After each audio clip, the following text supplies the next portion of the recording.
part of the Press Play Podcast Network.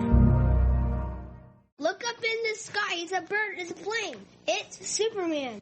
This is Jason J. Lewis, the voice of Superman on Justice League Action. This is Mark Wade, writer of Superman Worldwide, and you're listening to the Krypton Report.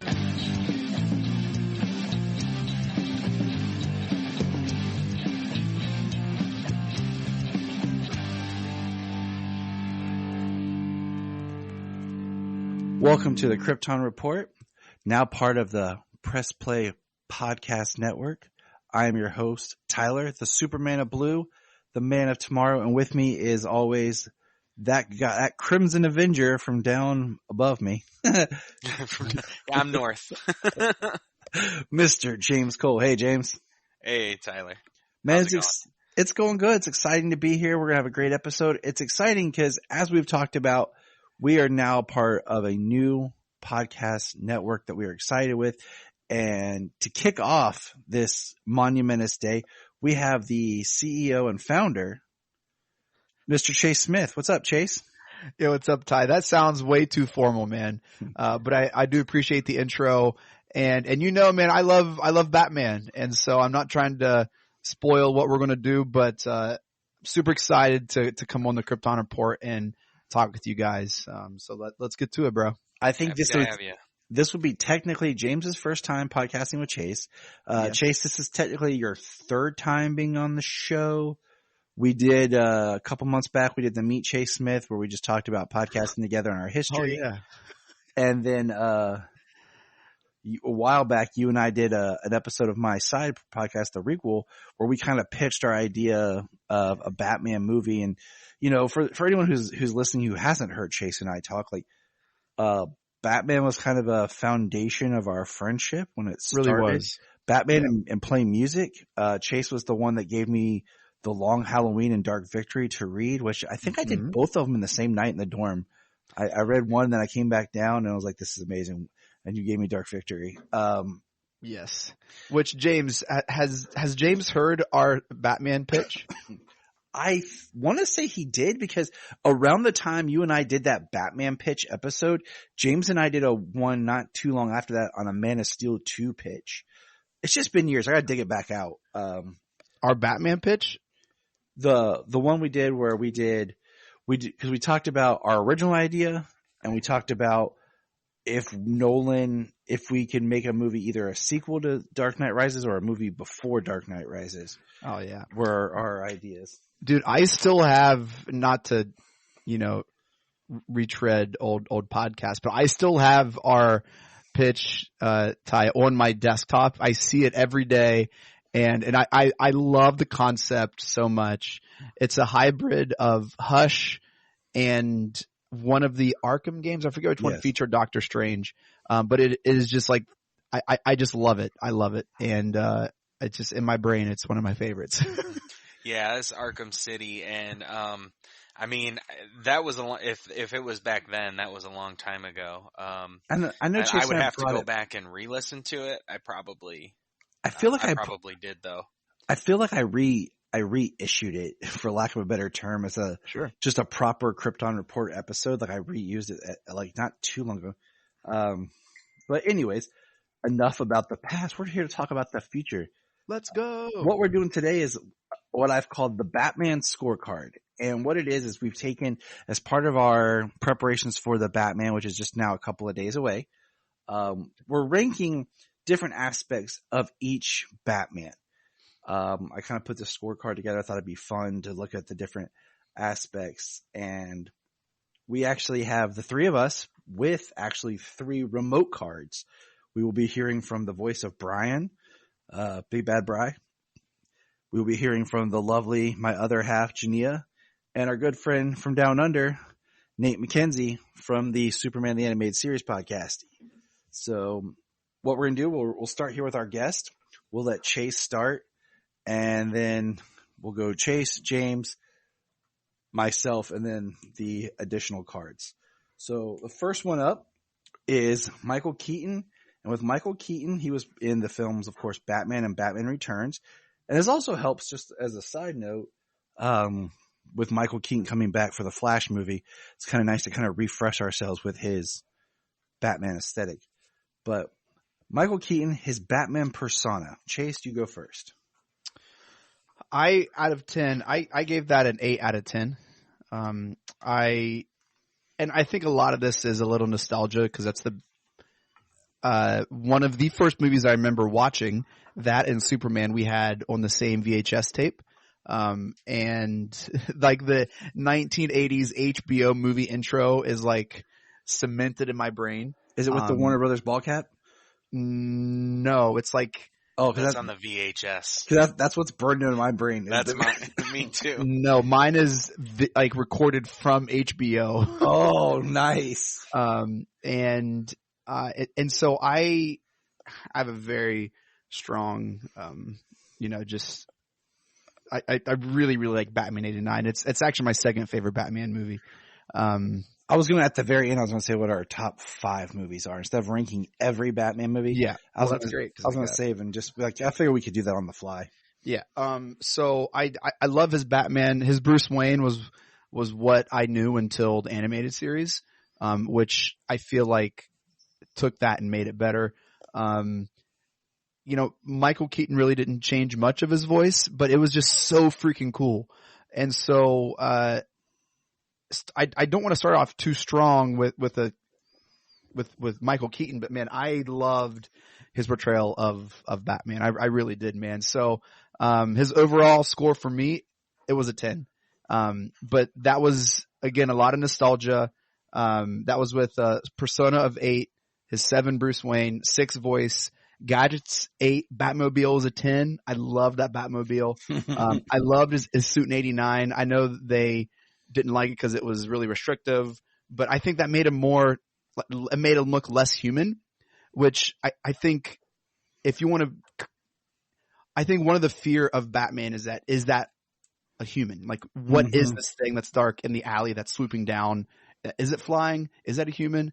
And so I kind of liked the more stiff, like, suit that he has in 89. And the film is super strong as well. So all that together, I gave him a 10. I did. I know it was starting off right out of the gate, but I gave him a 10, man, and I'm not even ashamed of it.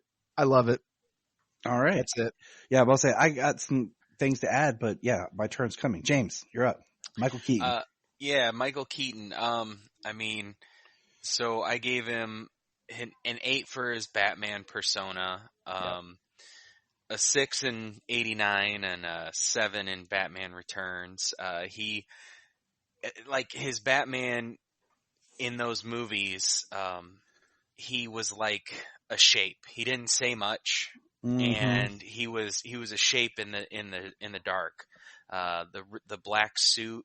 I preferred so both the suits actually got a 6 for me. I prefer the body style of the 89 suit over the armored look of the Batman Returns, but I prefer the Batman Returns logo to it.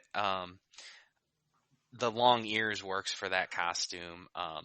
Yes. The Batmobile's got a 10. Yes. It's an iconic Batmobile, no matter how impractical it actually is, being, like 3 inches off the ground. True. I'm sorry, James, can I interrupt? I just realized I'm reading this wrong. The score is like the musical score, not like the overall score. Yes. That's why that was a 10. And I was like, wait, I'm looking at my score and like my numbers don't add, like it doesn't make sense that that'd be an 8, but no, holy crap. We're talking about the musical score, and this, you cannot separate like theatrical Batman or animated Batman from this score. This is, sorry, James, I know I'm just, but, like, you're fine. I just like saw the word score and I was like, is that my overall score? No, it is Danny Elfman's like classic legendary score, and that is a 10. Oh, so I just had to get that out there. Sorry, James. Oh yeah, it's iconic. It's a great score. What's a quick note with the score is, Chase, James and I recently did an episode where we went back and watched the first trailer for every interpretation of Batman. And some of the most interesting thing is the first trailer for Batman and Robin and for Batman Forever both incorporate pieces of the Elfman score into it. Everything incorporates pieces of the Elfman score into it. I think the only Batman that didn't is Christian Bale, but we'll talk about that. But continue, James. We keep interrupting you. I'm sorry. We do. No. His voice was good. He changed it a little bit. He made it gruff. He didn't say much, so he didn't give a lot away. Overall the film is one of my top 3 Batman films. Keaton is probably my 3rd favorite Batman. So interesting. Why? So James, do you like Returns better than 89? No, I prefer 89 to Returns. Okay. I wasn't a fan of Returns. My score for both of them is actually basically even. Mm-hmm. Just a couple of points are shifted on different things here on my scorecard. Yeah. But yeah, they actually came out overall actually as the same. Interesting. Cool. Yeah. I didn't like the return suit. I don't know. I just love 89, everything about it. I'm all here for it. I like the grayish look, like the color of the return suit. Give me black. Just come in black. I want black. But sometimes very dark gray. What I like about Returns was I like the winter setting, the snow on Gotham. Yeah. It's very much a black and white movie in color, if that makes sense. Mm-hmm. Like everything is monochrome. It's either black, it's white. But all right, here I go. Sorry, I just thought of this too. We're forgetting the Prince aspect of the score in 89 as well. Sorry, I saw a score and I had this whole thing prepared about the music of 89, and now it was just incredible. Prince did a whole album just for this movie. What? That's why, sadly, when I think 89, I actually have it as a 9.5 instead of a 10, because I don't like pop music in certain things because I feel like it dates it compared to just orchestral music. And that gave it just a slight tick down. Oh my gosh. It screams Joker to me. I mean, it was perfect. I mean, I did go to Chase's house before and he's listened to, Pardon Me, All Hail, New King in Town, just dancing around the house, painting. Chase was here. Oh my gosh. The score of 89. Sorry. I just can't believe I misunderstood. Now, here's my question. Yeah. Just the score itself, what do you think works better, 89 or Returns? And I say that because Returns is very interesting to listen to because it uses all the themes, like the main theme and all that from 89. It's all in there. But then it feels like he's also doing certain callbacks to Tchaikovsky, the Nutcracker, because we're set at Christmas. So I think his musical or his ability to orchestrate score is stronger in Returns, and he elevates what he did in 89. Yeah, I think there is more to his score in Returns. But he definitely brings up because he outsourced the other part of his score for 89 to Prince, who just made banger after banger. Are you kidding me? I mean, part of it's no, I'm not denying it at all. I love my mom loved Prince, so I grew up listening to that. My mom took me to I think I can only remember, when this movie came out, I was only 4 years old. So I've always remembered having it on VHS, but my mom took me to see Batman Returns in the theater. And we had a good time. She loved Prince. We watched the crap out of this VHS, Batman 89. So yeah, I've definitely heard, I grew up listening to it. Yeah. Ty, you said you liked the return suit better than 89? No, I like the color, the gray. I think cause it has a cool look to it, more chromish than just the matte black of 89. Like there's more of a sleekness to the cowl that I like than the 89 cal. But here's my breakdown. You know what's cool about the return suit is they're on hangers. Yeah, they're on bat hangers, and there's a whole shelf of Nike Jordan cross trainers. So here we go. Michael Keaton. Let's hear it. Persona 7, Bruce Wayne a 7, Voice a 7, Gadgets an 8, Batmobile a 9.5, Suits 89 is an 8, Returns is an 8. For back and forth, kind of the same, like we were just talking about. Overall film, I gave it his overall films, I give him a 7. The score 9.5. Now, here's Jania's. Persona 6, Bruce Wayne 5, Voice a 6, Gadgets an 8, Batmobile an 8, Suit for 89 a 6, Returns a 6. Overall films she gave 8, and she gave the score a 10. Now, Mr. Brian, Persona's a 9, Bruce Wayne a 5, Voice 8, Gadget 7, Batmobile 10, 89 and 8, Returns a 9, and then I think he just added his points up and didn't really give a film score, because for film score he put 55. So he really, really, really liked it. I think he meant. When I looked at his score, I think I assumed it the same way as I was going down it before. But as you're talking, I'm just adjusting a couple of things. But I should have just put music. I should have put he music. did add them all up for the overall. I should have just put music, but it's cool. It's all in good fun. All right, Mr. Nate here. He put Persona a 9, Wayne a 7, Voice a 7, Gadget a 9, Batmobile a 10. I mean, the Batmobile is amazing. Yep. 89 Suit a 9, Returns an 8, and then overall films is an 8. So, do you remember ever going to see the Batmobile, if it ever came in your area, and how excited you were?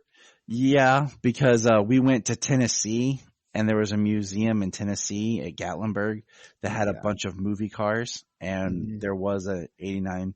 There's a 66 and an 89 Batmobile. Correct. Yes. The 66, I feel like, was the one that made a lot of rounds. And then whenever you see the 89 Batmobile, you're like, oh, yeah, that is okay.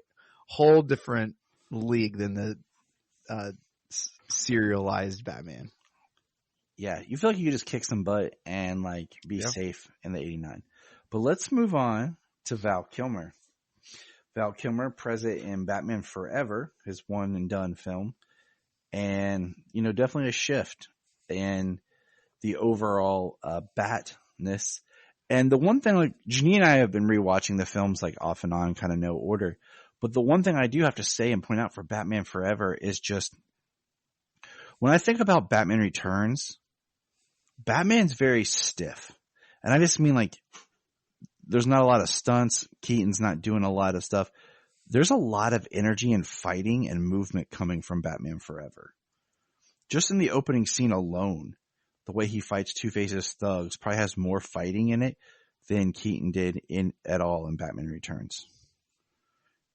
Not saying bad or good. I'm just interesting that pointing out. But Chase, you take it away with Val Kilmer. All right, Batman Persona, I have a 6. Bruce Wayne, I have an 8. Voice and Gadgets are 4. Batmobile 3. Suits, Panther and Son are both a 3. Overall film, I give it a 5, and the score, I give it a 7. Okay. I really have, Keaton and Bale kind of in leagues of their own as far as the direction they went with Batman. And I couldn't put Kilmer or Clooney or really Affleck to some degree in that camp. I just couldn't. So tough decisions were made, but alas, that's where I landed.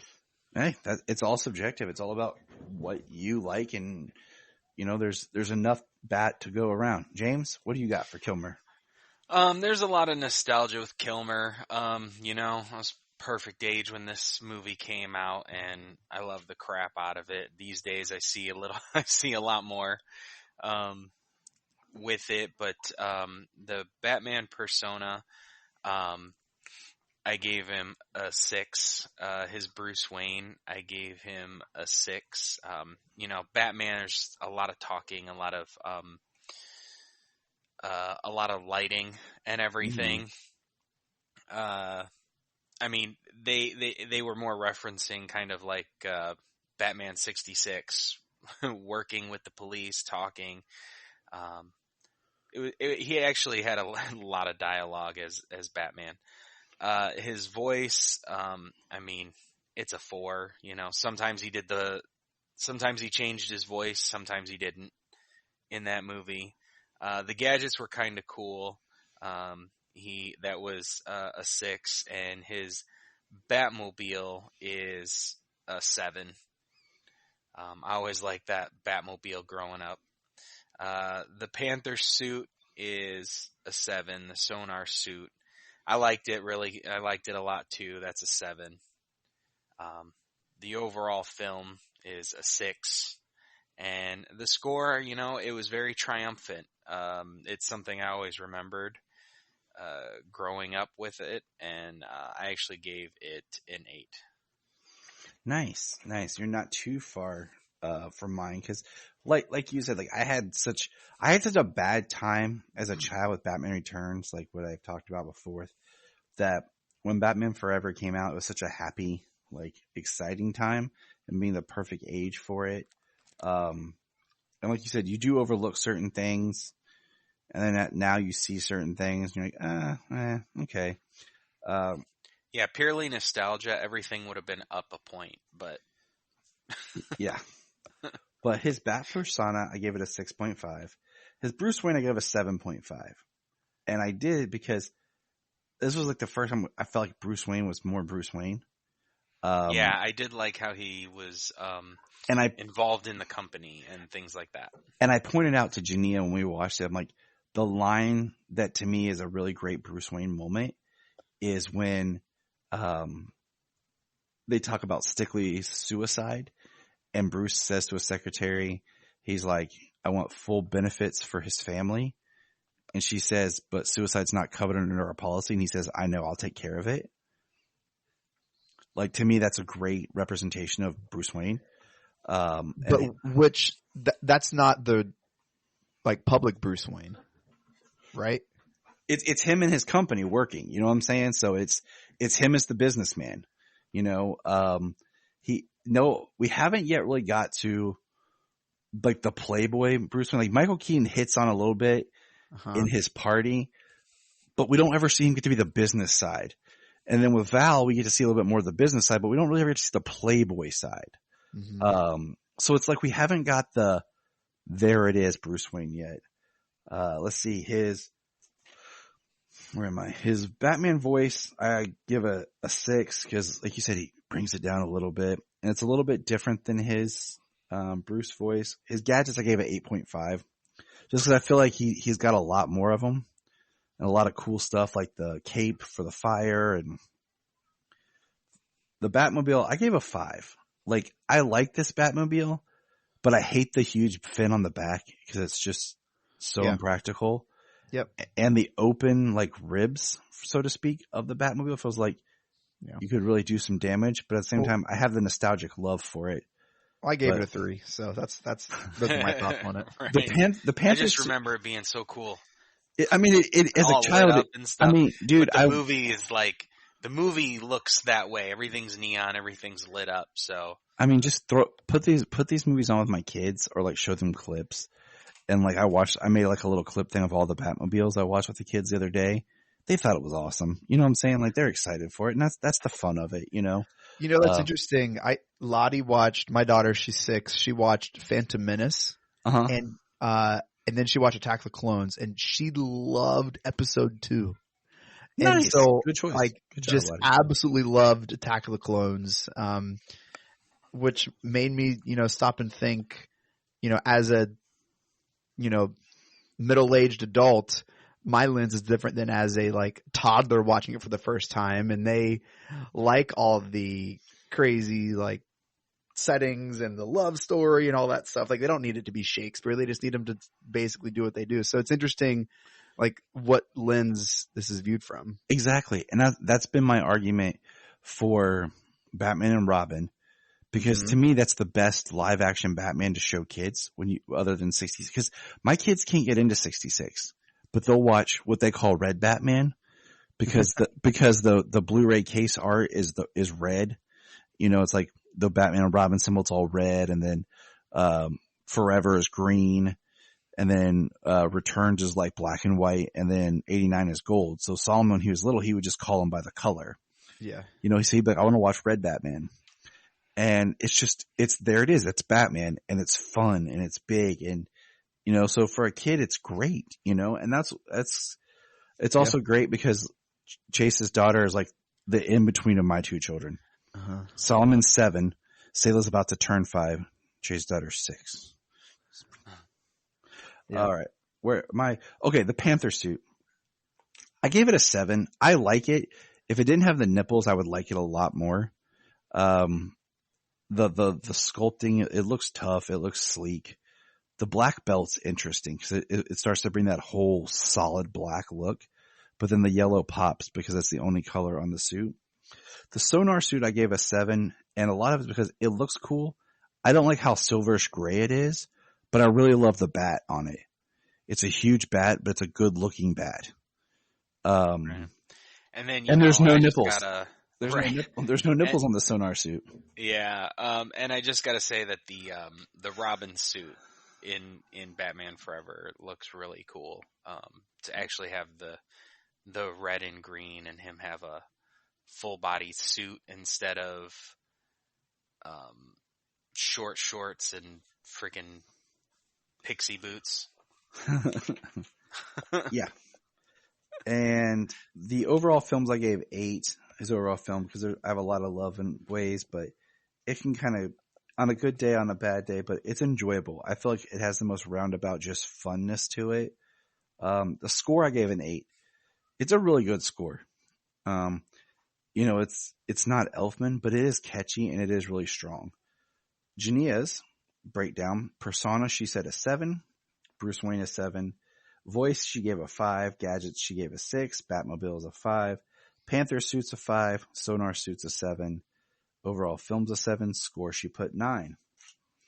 Our good friend Mr. Brian, Big Bad Bri, Persona an 8. Bruce Wayne a 7. Voice an 8. Gadgets an 8. Batmobile a 5. The suit, Panther suit a 7. Sonar a 6. Interesting. Our good friend Nate over here, let's see what he says. Persona a 7.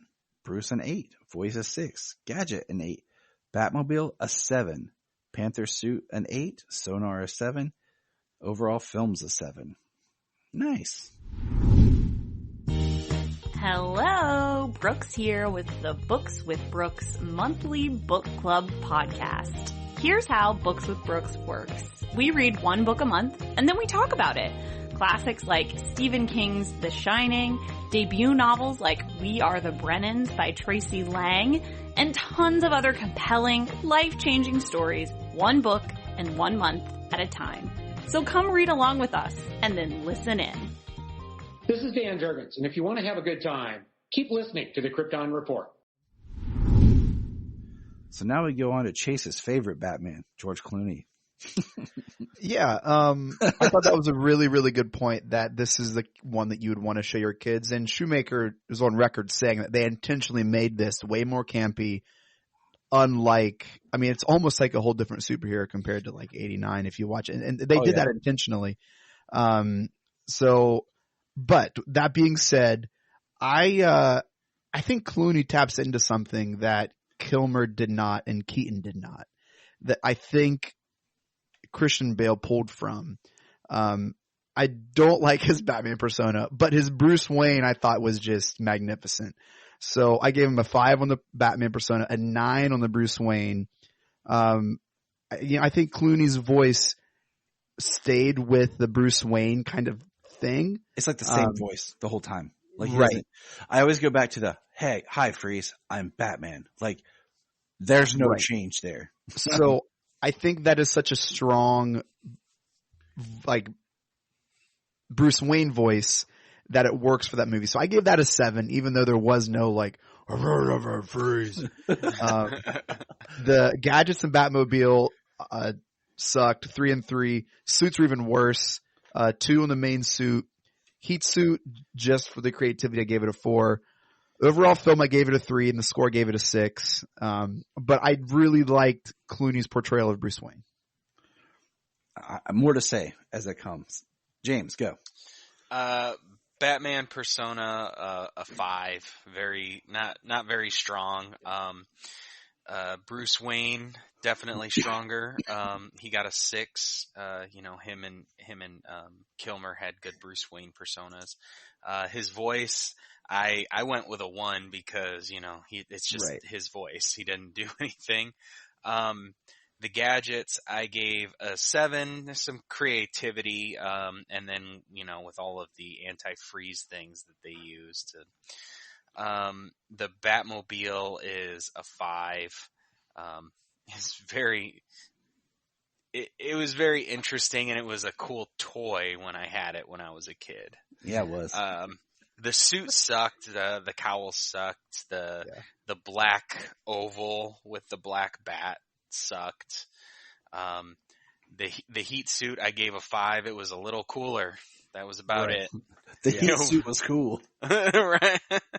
The overall film, a 5, and that's mostly because Arnold is making puns the entire time. Horrible puns, yes. And the music, I don't even remember much of the music from that. It's a cut and paste of Batman Forever. Yeah, and it really even is. the soundtrack was, It's the same thing. Other than the pop songs, not as good. the score for Batman Forever and Batman Robin are the exact same score. The screenplay is almost the same outline beats. Just the dialogue changes. It's very interesting to look at. They just used it more effectively in Batman Forever than they did in Batman and Robin. I think you can argue either way. Because I feel like Batman Forever is such the transitional movie of we're still trying to be a little Burton-ish. And then by Batman and Robin, we're going more full on camp. All right. No, I mean the music is all. Oh, okay. I got it. They used the music more effectively in Batman Forever than they did in Batman and Robin. I will agree with that. All right. It just feels like since it was so comical and so campy that the music almost felt the same. It just enhanced those beats, Mm-hmm. Okay, here we go. Batman Persona is a 4. Bruce Wayne is a 7. And what I liked about this movie in particular is this is the first movie where Bruce doesn't dwell on his parents. It's more of the fear of loss of Alfred and his relationship with Alfred. Voice, I gave a 3 because like you said, it's the same thing the entire time. It's just George with a mask, George without a mask. Gadgets, I put a 6. Batmobile, I put a 6. I like this Batmobile, but I hate that it's a 1-seater and I hate that it's an open top. But I like kind of the look of it as far as the length and the solidness of it. And I've watched a documentary I was talking about, this Batmobile is very reminiscent of the 1930s. And I kind of like the fins on the back, the way they did it. But the open top and the 1-seater didn't make sense to me. The suits, I put a 5 for the main suit. And the reason I like because it's a little bit more blue. It's a black and blue kind of mix than it is just straight black. Yeah, again, I want my Batman to not look human. And so I agree with that. And I totally agree with that.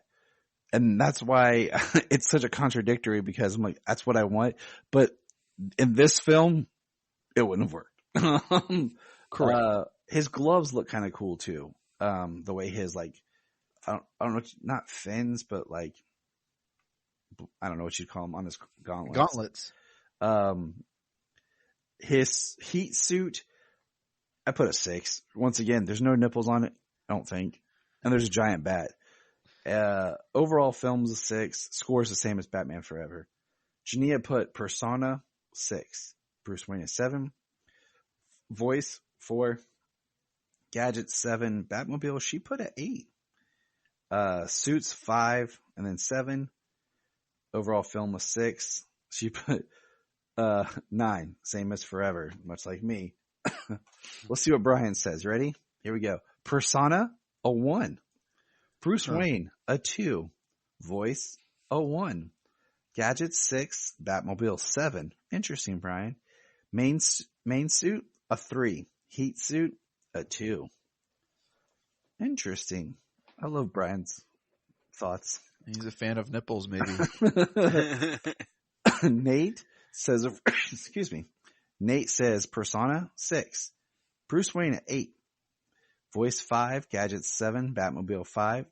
Main suit a 6. Heat suit a 5. Overall film a 5. Now, with all jokes aside, it is time for who I believe is Chase's favorite. So Chase, take it away. Well, yeah, we got Christian Bale, begins Dark Knight, The Dark Knight Rises. So Batman Persona, I gave it a 10. Bruce Wayne, I gave that a 10. Voice comes in at 7. Gadgets come in at 7, which looking back probably should be a little higher. Batmobile, gave it an 8. Suits, Batman Begins, I give it a 10. Dark Knight and Dark Knight Rises, I drop all the way down to 3. Not a fan of the new suit that they displayed in the Dark Knight in the last movie. Overall films, I give them a 9, and the score, I went out and bought the CDs. Yes, CDs. Whenever this film was released, so I got to give it a 10. Yes, they are. Keep it simple. This is my favorite iteration of on-film Batman, played by the actor I think did the best job of navigating Batman and Bruce Wayne and what Bruce Wayne needs to do to keep being Batman. I loved it. Loved the world they created. Yeah, big fan right here. All right. James. I gave his Persona an 8, his Bruce Wayne an 8, his voice a 5. His Batman Begins voice is good, but once it goes to the Dark Knight and then the Dark Knight Rises, it just gets so much worse. The Gadgets, I gave it a 7, the Batmobile a 7, the Batman Begins and the Dark Knight suit, I gave both a 6, for different reasons. I like them both. The main thing I like about the second costume is that they finally made a costume where Batman can turn his head.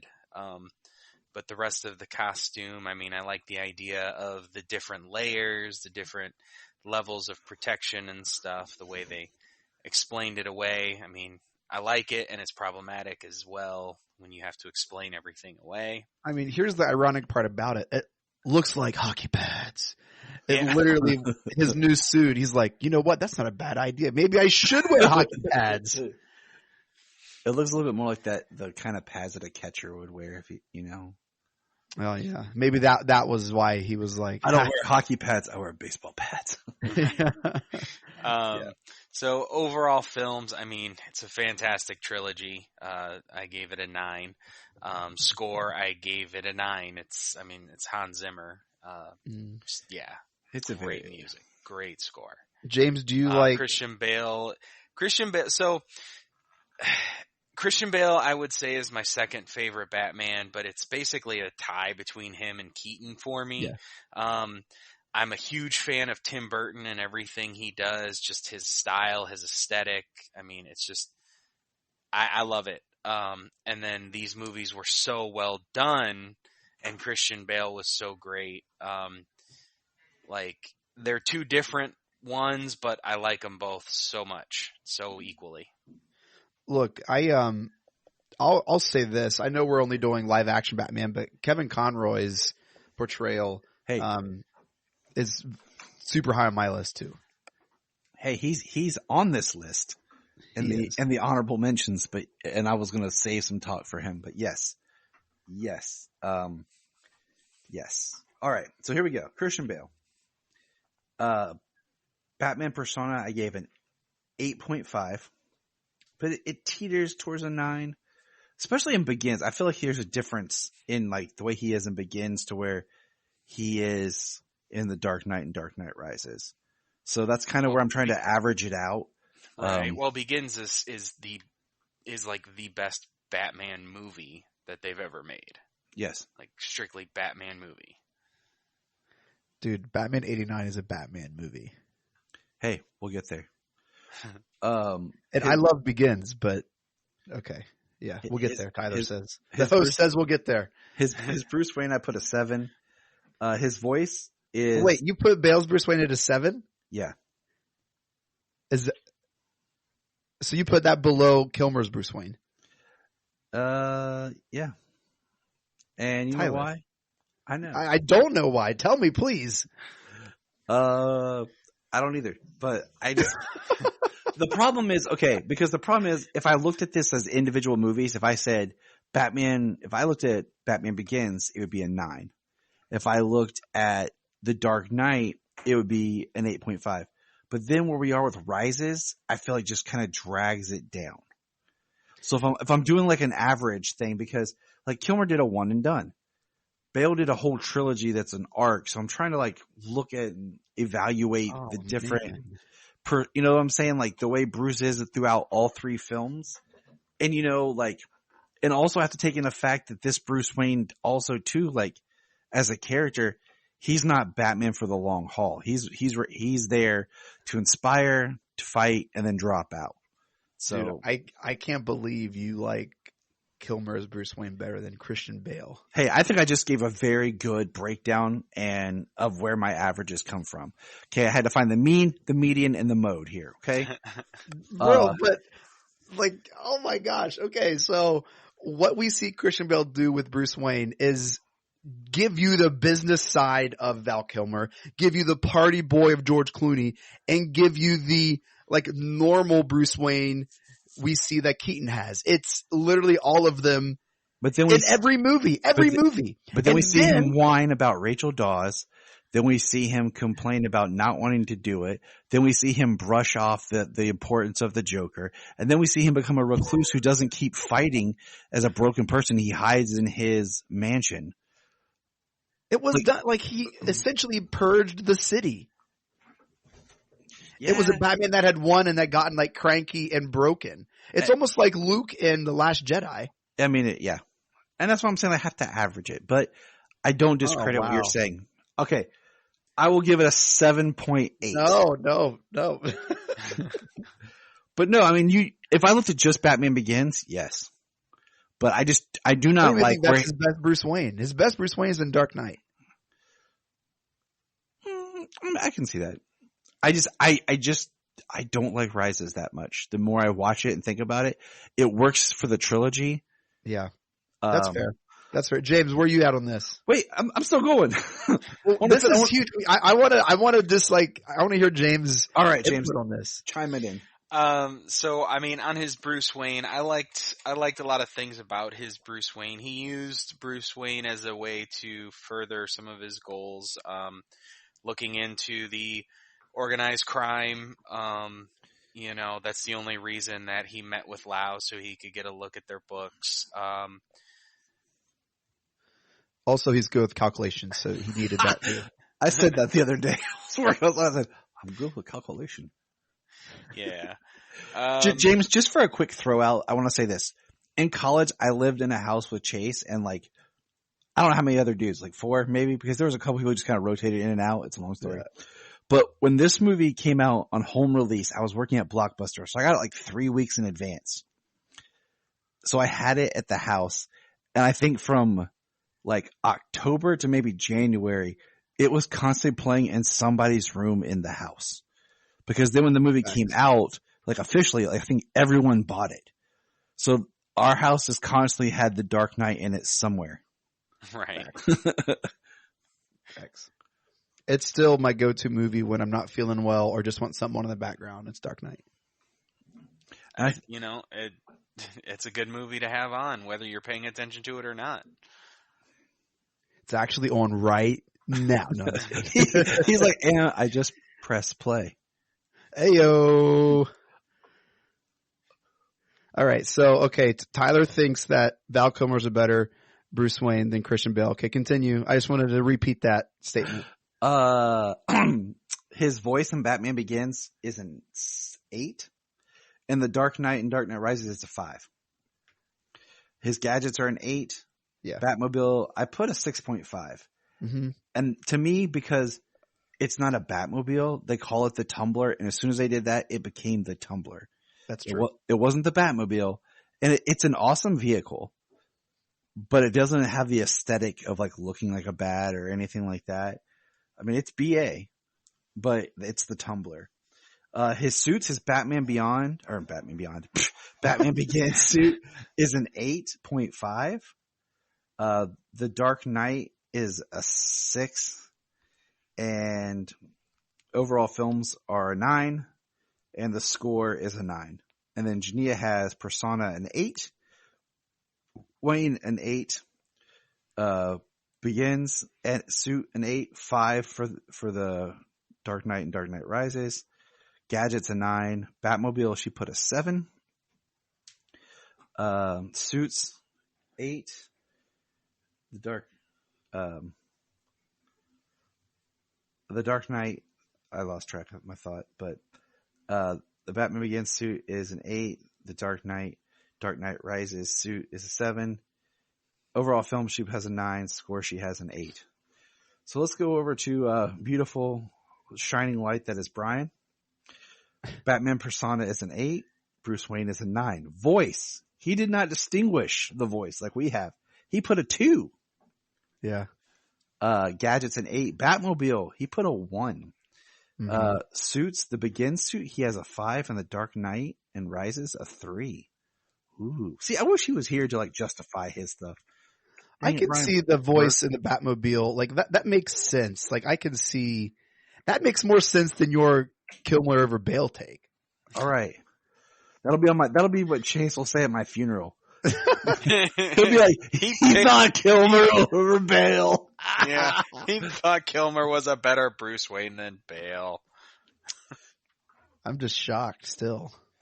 After all these years, I still gotta shock you somehow. All right. Let's go to Nate here. Persona, a 9. Bruce Wayne, a 7. Voice, a 9. He didn't distinguish. Gadgets, a 9. Batmobile, a 9. Suits, an 8 for Begins, an 8 for The Dark Knight. Overall films, a 9. Look, I loved how in the Tumbler it was everything in one, right? It was like that was super cool.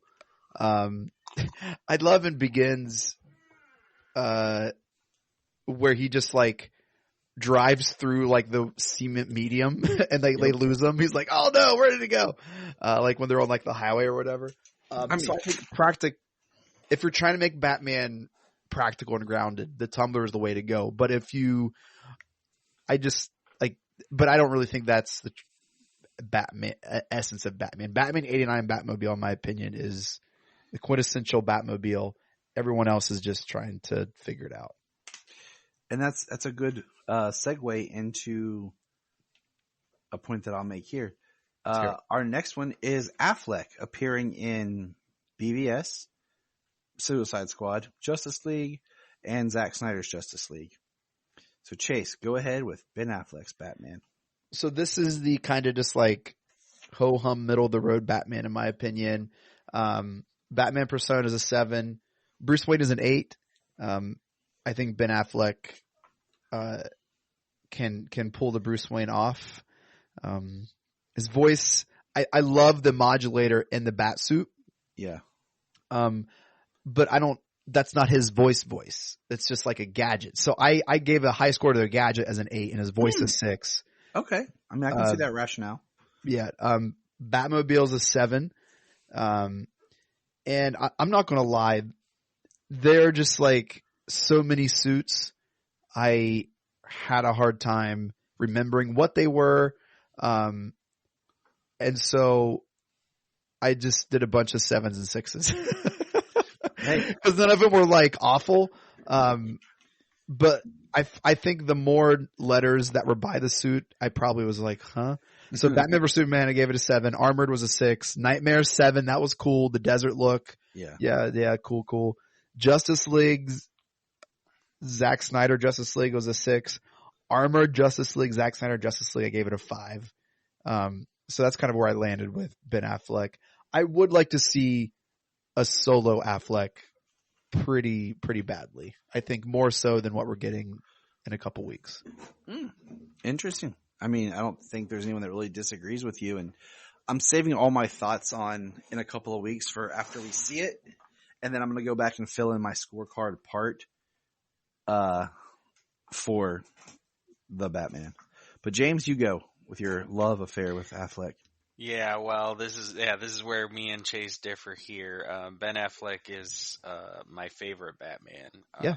He looks like the animated series Batman brought to life. The Batman persona, I gave a 10. Chase had mentioned like Batman shouldn't look human. I mean, Ben Affleck in that suit, and some of the things he does, he doesn't appear human. Yeah. He's massive, in that suit. I just want more of his Batman, I think. Right.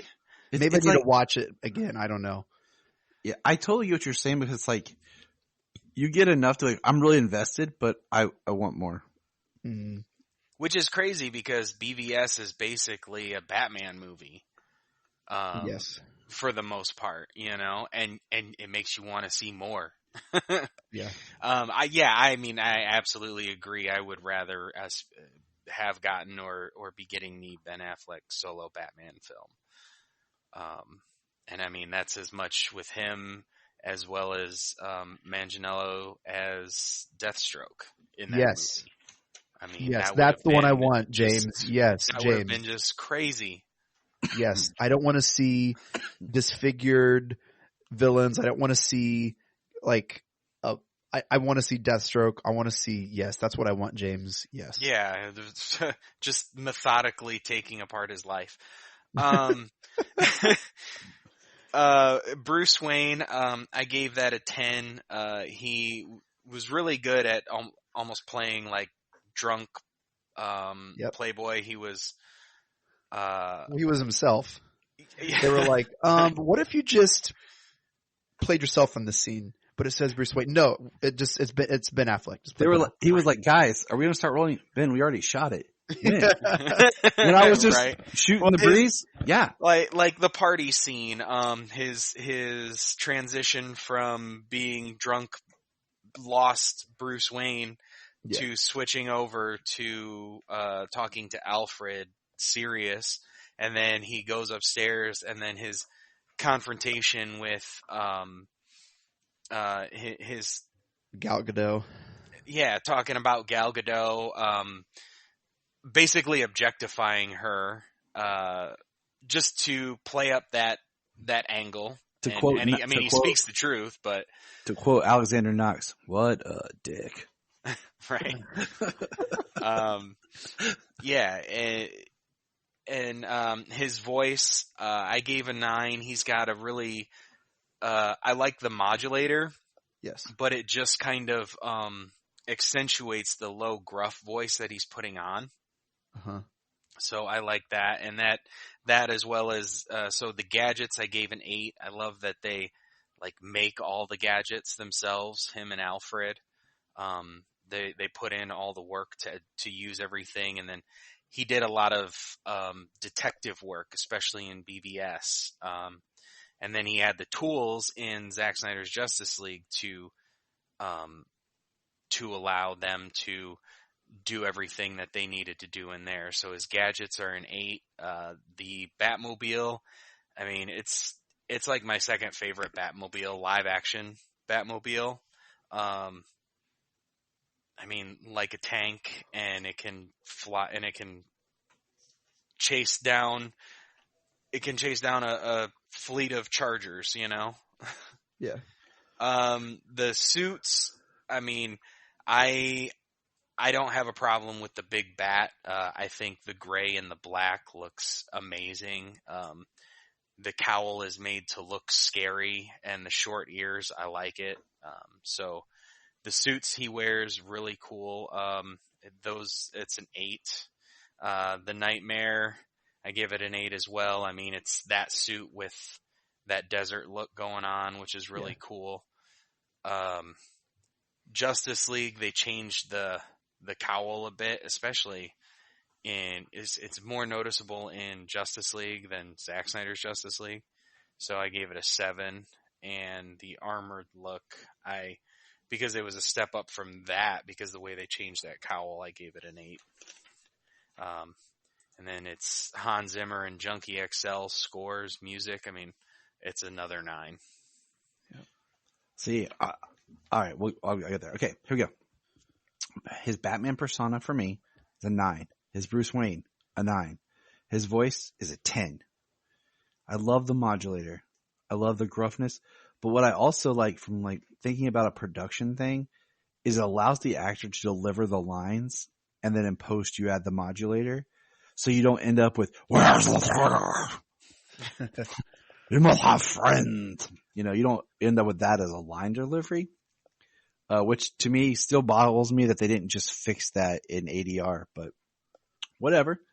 That probably was fixed in ADR.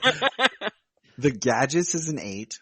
The Batmobile is an 8.5 because this Batmobile is like someone looked at the Anton First 89 and looked at the Tumblr and says, it was Patrick Topless, but he was like, "I'm going to blend them together."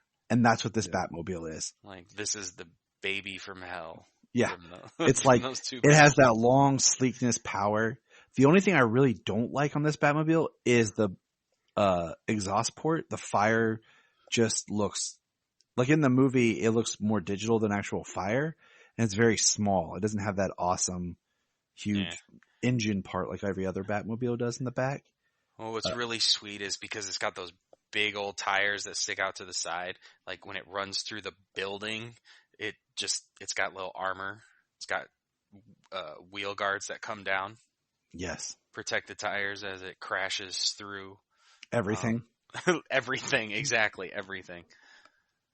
The suits, BVS is a 9. I'm not a huge fan of the short ears, but it works. I don't like the fat square bat. I prefer a bit more round bat, but armored, I put a 6.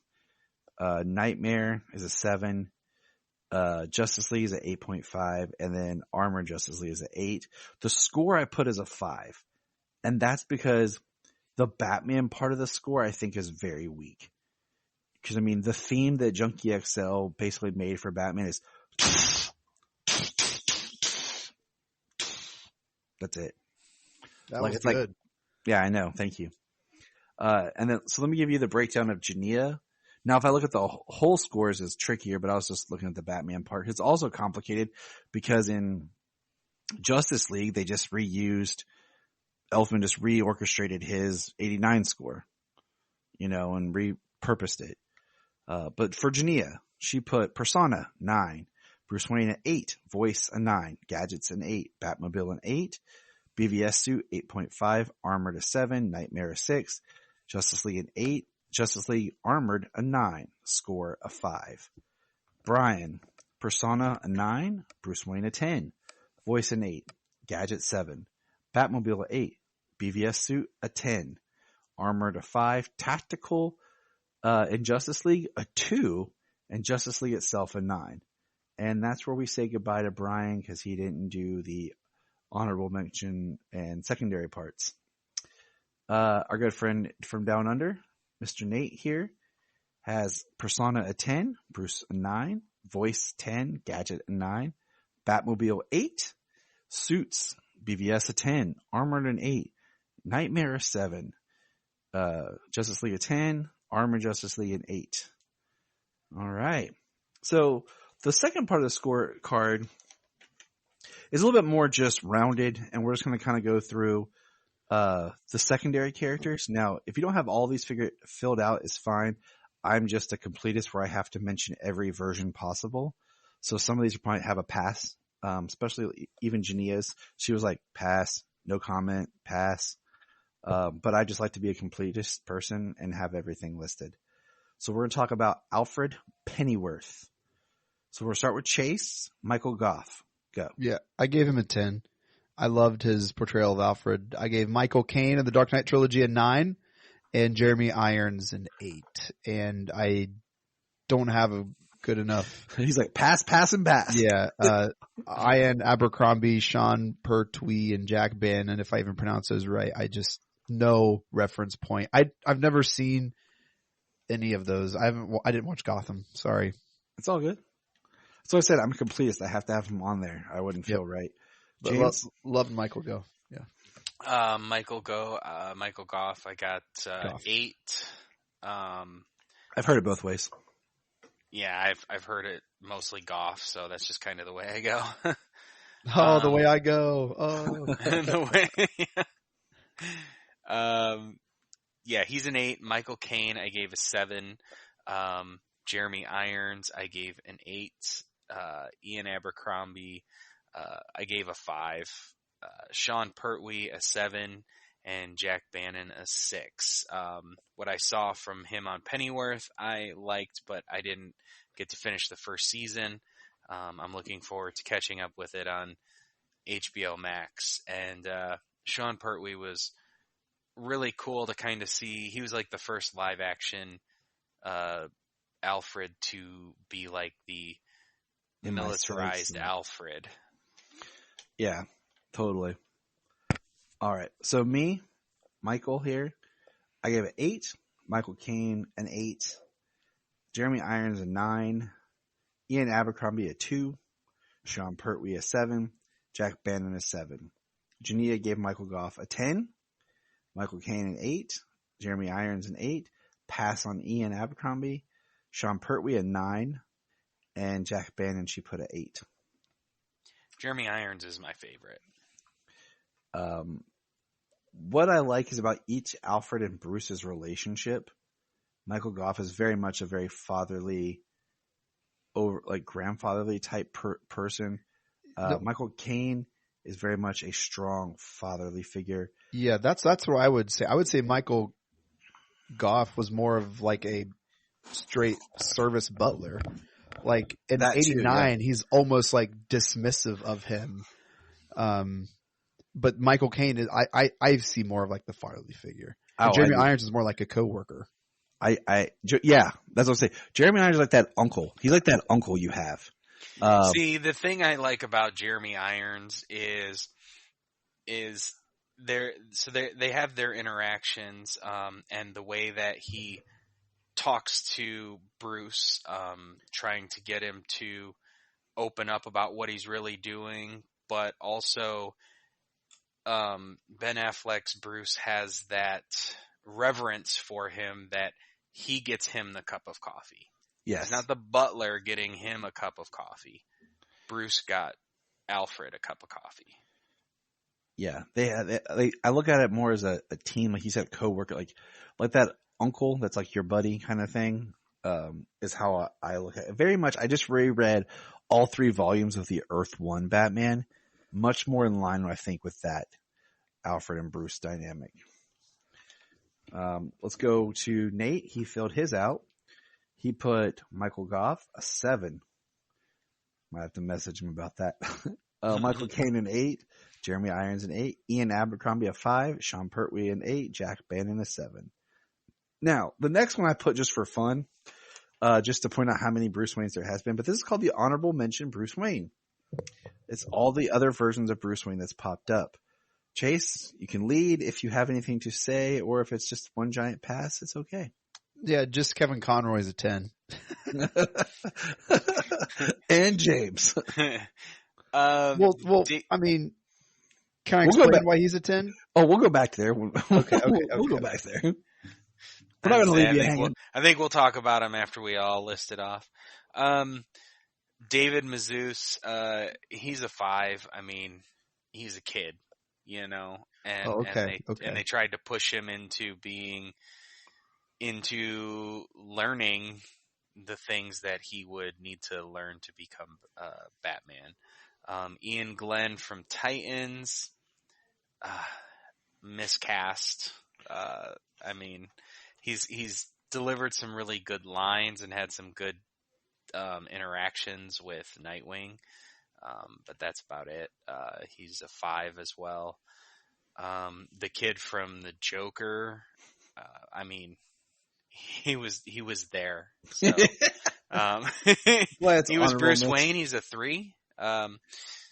Warren Christie from Batwoman. I mean, that wasn't even him. That was exactly. But I have to have it listed because I'm a completist. Yeah, it's same thing. A 3.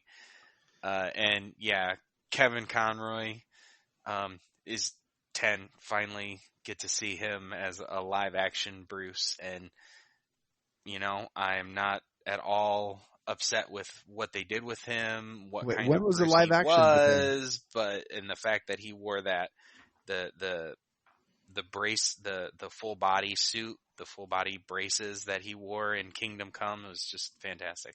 Did I miss something? Kevin Conroy appeared as a different Earth Bruce Wayne in the future during the Crisis event in the crossover. So in Crisis Part 2, the Batwoman episode, it's actually Kevin Conroy in live action as Bruce Wayne. Will you send me that link? Yeah. Okay. Yeah, you got to check it out. It's really cool. He does a new voice for this version of this character. He's a very old Bruce Wayne and very Dark Knight Returns. Very dark and jaded. Gotcha. It's interesting because it's like a different, as much as he's played the character, it's a different take on the character. Nice.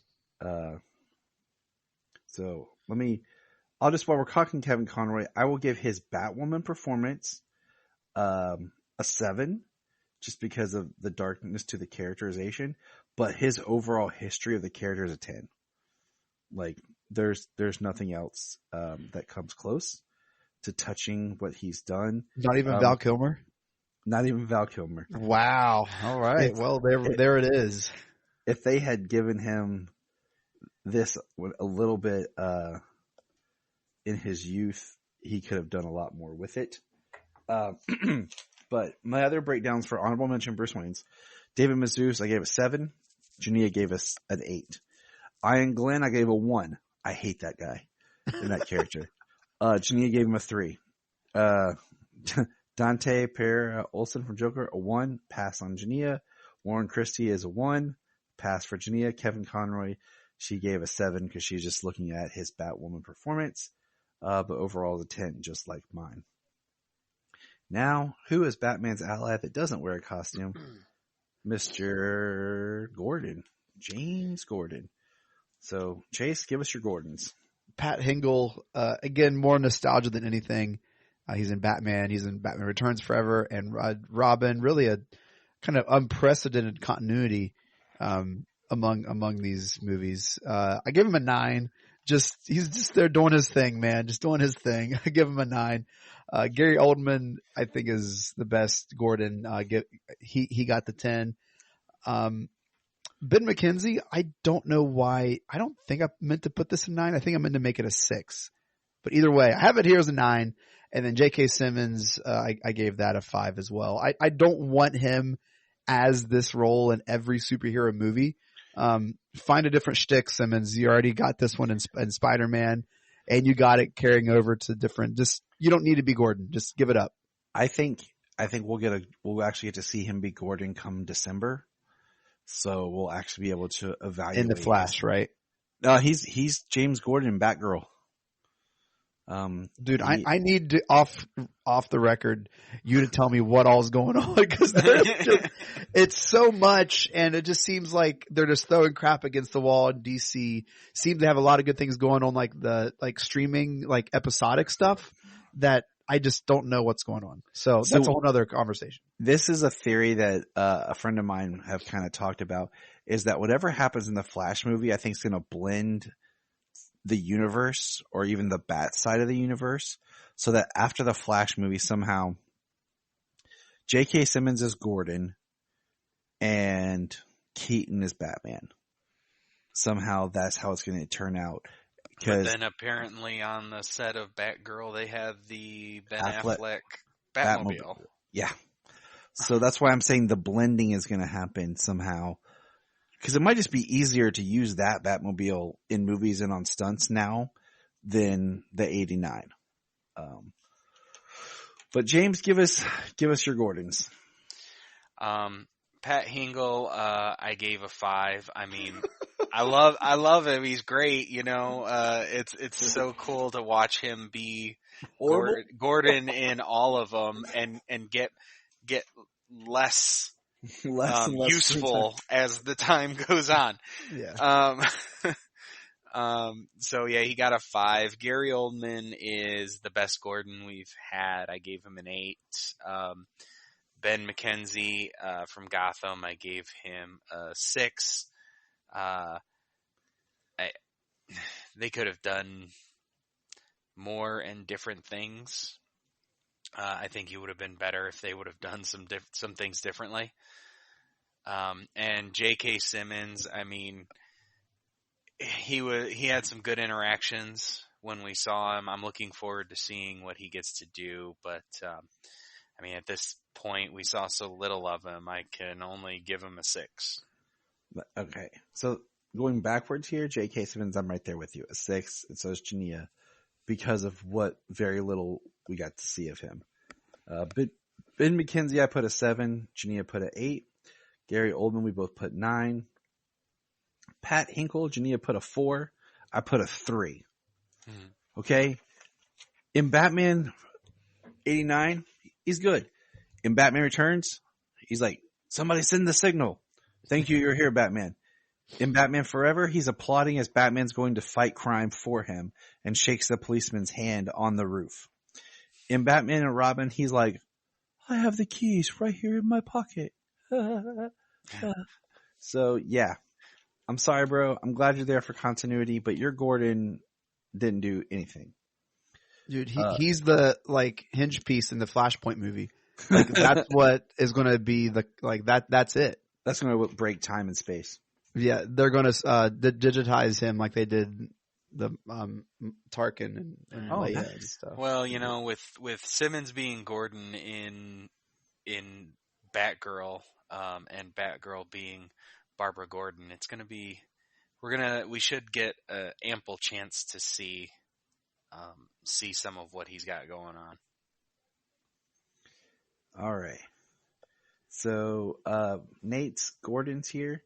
You put Hinkle at a 6, Oldman at a 9, McKenzie at an 8, JK at an 8. All right. So now we're going to just kind of go through the last 3 here are the villains. Hitting at the major villains that will be appearing in the Batman, and that's why we use these 3. Penguin. Chase, take it away. Gave Burgess Meredith a 9. I grew up watching reruns of 66 and just really enjoyed that. Enjoyed his portrayal as well. And then I gave Danny DeVito an 8 for as weird and Tim Burton as that was. I didn't watch Gotham, so I don't know who Robin Lord Taylor is. All right, James? I gave them all an 8. I like all right, them moving all. On. Yeah, I like them all in different ways. Burgess Meredith, his performance is hysterical at times and just so campy. It's unreal. Danny DeVito, I mean, he's great and he was creepy and sleazy and gross. Yeah. And Robin Lord Taylor, he was really good in a different way, you know. He came up, he rose through the ranks, he was still a sleaze and he got where he needed to be and he was ruthless. So yeah, I gave them all an 8. They were all really good performances. All right. Very, very consistent, man. I like it. Burgess Meredith, I put a 7. Jania put a 7. Danny DeVito, I put a 4.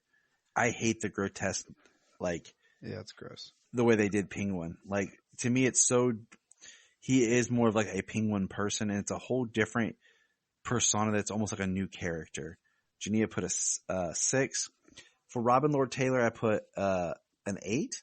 Jania put a 10. She really loved his portrayal and his arc as the Penguin. Nate has 9 for Burgess, 8 for Danny, and 9 for Robin Lord Taylor.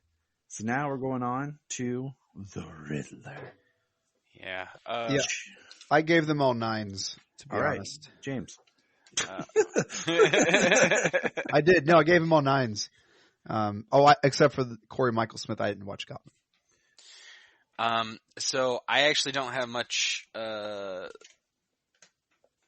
haven't seen John Astin as the Riddler from Batman 66. So he's in one episode.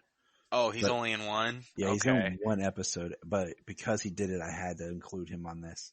Oh, okay. I haven't seen that episode. I've seen clips, and he's very different than Frank Gorshin. So they were yeah.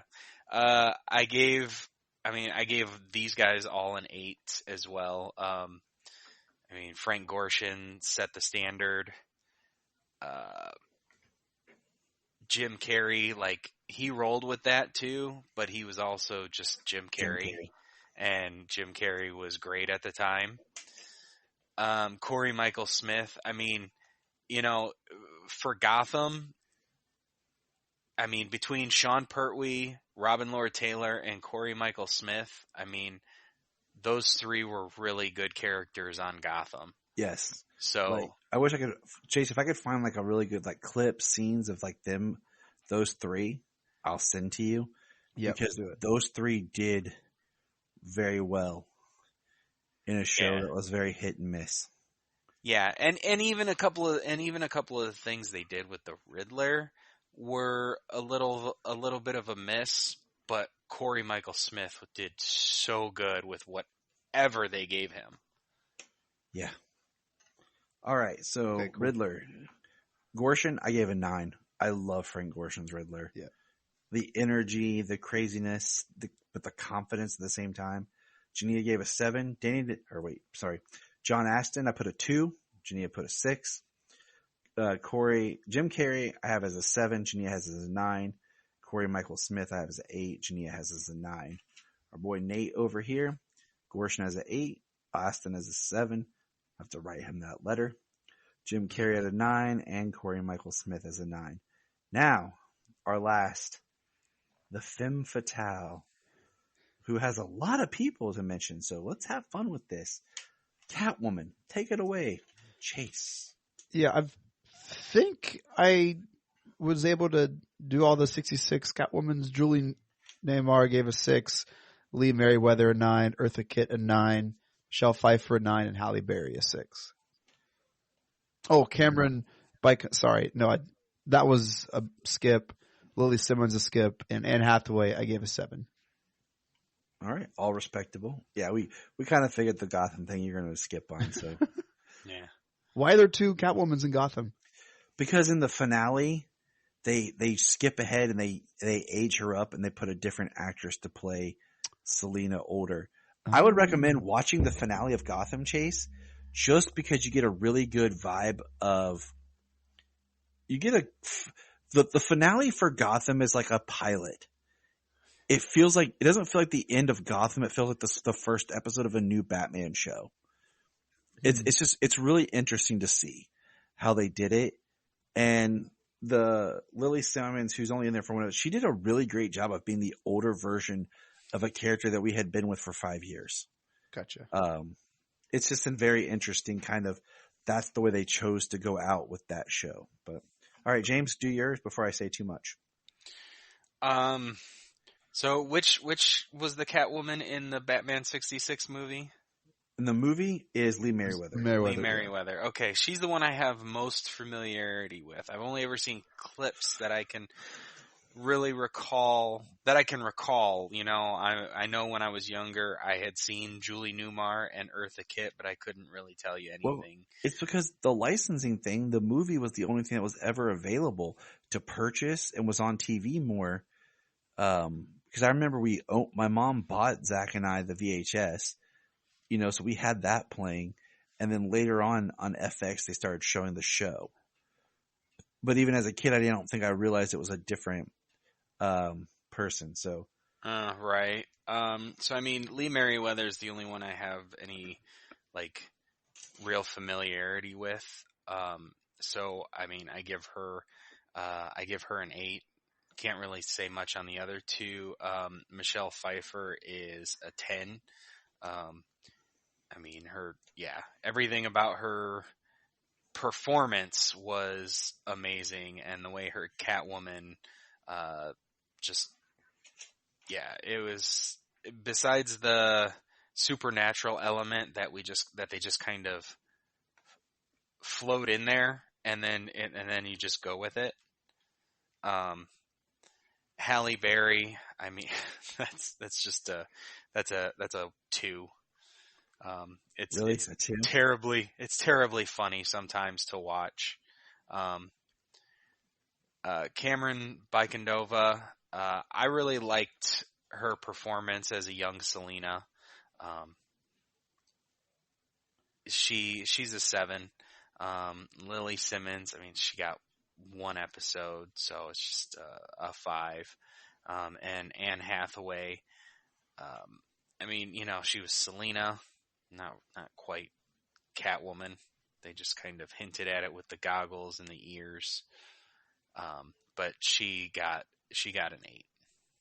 All right. Julie Newmar is at 8.5. Lee Merriweather's a 9. Eartha Kitt is a 6. Michelle Pfeiffer's a 7. Halle Berry is a 1. I couldn't do just a 0.5. Jania wouldn't let me. Cameron is a 7.5. Lily I put as a 7.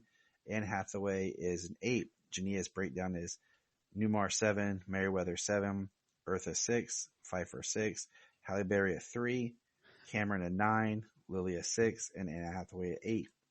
And then our buddy Nate over here, Julie Newmar a 9, Lee Merriweather a 8, Eartha a 6, Michelle a 10, Halle Berry a 2, Cameron a 8, Lily a 7, and Anne Hathaway an 8.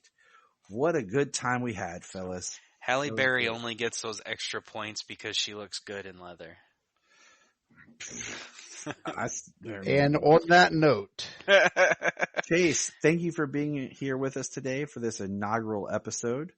We look forward to more Batman talk, as we, definitely want to hear your quick thoughts or sound bit or something to shoot our way after you see the Batman. Hang on to your scorecard and fill out that bottom part and on your thoughts there. And we're glad to be here as part of the network. Will do. Thank you so much for the invite. And we are so excited to have you guys on the Press Play Podcast Network as part of P3 to kind of help us fill out and kind of put attention to our entertainment vertical. We're launching a Marvel show next month. And actually, this is the first kind of time I've publicly said that on a podcast. It's Podcast 616. It's all about Marvel stuff. And so really, really excited for what the future holds for the network. Excited to have you and James on. James, it's nice to officially pod with you and get to talk to you more, man. Thanks for chatting with me. Yeah, absolutely. Had a good time. Didn't know we were going to be selling you on trying to watch Gotham either. No, it's fine. No, because all the people on it, all the actors did a fantastic job. Like Cameron Monaghan, the way he played. Oh yeah. The Joker 3 times over, and all the actors did such a good job. I mean, besides Jada Pinkett Smith and Fish Mooney, but you have to see that to understand. Well, I'll add that to the list. Check us out, PressPlayPodcast.com. I also host my podcast, the Chase Smith Podcast. You can check that out on Apple Pod, Spotify, and anywhere else you listen to podcasts. Tyler, thank you for the invite, brother. Appreciate it, man. Take care, Chase. All right. Bye. And to all of our good listeners, thank you. We are, like I said, we are psyched to be here and part of this new journey that we are on for Krypton Report. James and I are excited and stoked and always looking for the next challenge and looking forward to the Batman here soon to finish out our scorecards to see where that might rank. We'll have to touch back in with everybody here, and new chapter beginning. I'm excited. Me too. I had thoughts and stuff, but I really want to, come back to that after we see the movie and where things kind of fall. Then maybe we'll rank some things differently. We'll see. So, all right, check us out. Krypton Report. And remember, look up in the sky. Remember to check out Krypton Report on all social media platforms. Go to linktree.com/Krypton Report. You find all of our information right there. We just want to say if you've enjoyed this podcast, please check out other podcasts on the Press Play Podcast Network. But also, if you love Superman and DC Comics, please listen to the following: The Last Sons of Krypton, Superman the Animated Podcast, Holy Batcast, The Geek of Steel, Digging for Kryptonite, The Aspiring Kryptonian, The All-Star Superfan Podcast, and Superboy the Legacy Podcast. Enjoy.